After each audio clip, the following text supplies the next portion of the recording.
I am known as Bartholomew to some, Nathaniel to others. I'm a student of the Scriptures and a follower of John the Baptizer.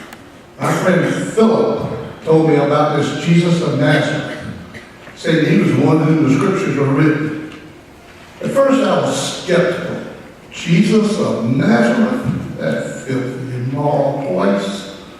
How could anything good come out of Nazareth? But John told me he was the Son of God, come to take away the sins of the world.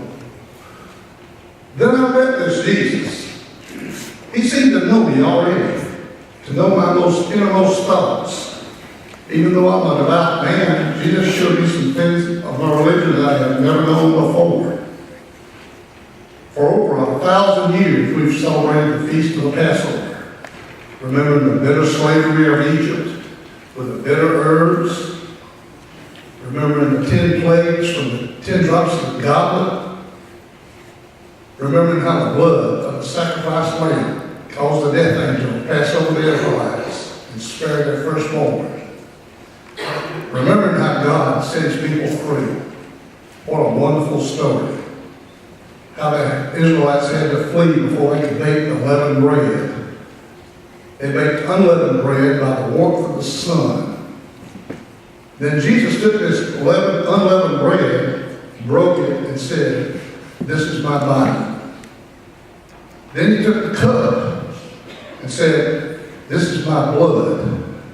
Do this in remembrance of me." I don't understand.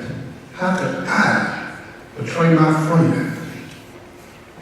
Lord, is that?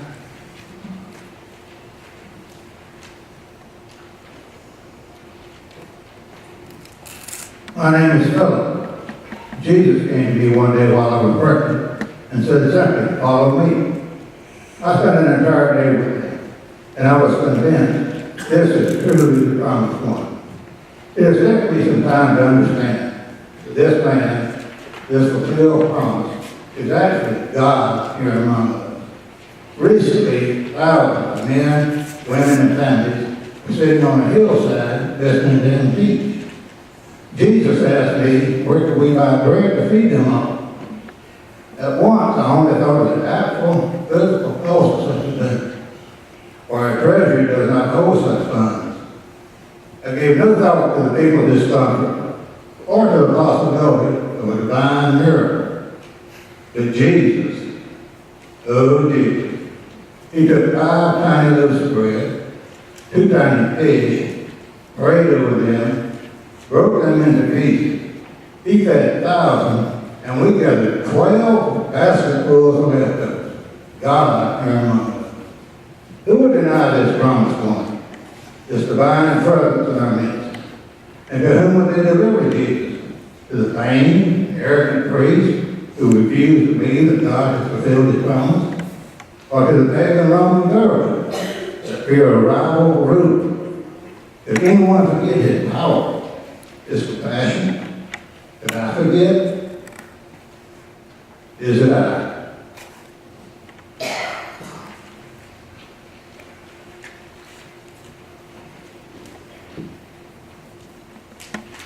His hands, carpenter's hands, rough, weathered hands, yet gentle and caring. His hands reached out and touched the leper, and the disease was erased from his body. His hands reached out and touched Peter's mother-in-law, and her fever disappeared. His hands reached out and lifted Jairus' daughter from her deathbed. His hands opened the ears of the deaf, the eyes of the blind, and mended the bones of the lame. Countless infirmities, illnesses, and deformities gone. His hands reached out, blessing little children where others would have turned them away. His hands reached down and pulled Peter from the churning sea that would have swallowed him. His hands blessing and breaking bread, folding in prayer. Such simple gestures, yet so profound. His hands have shown mercy and kindness, love and caring.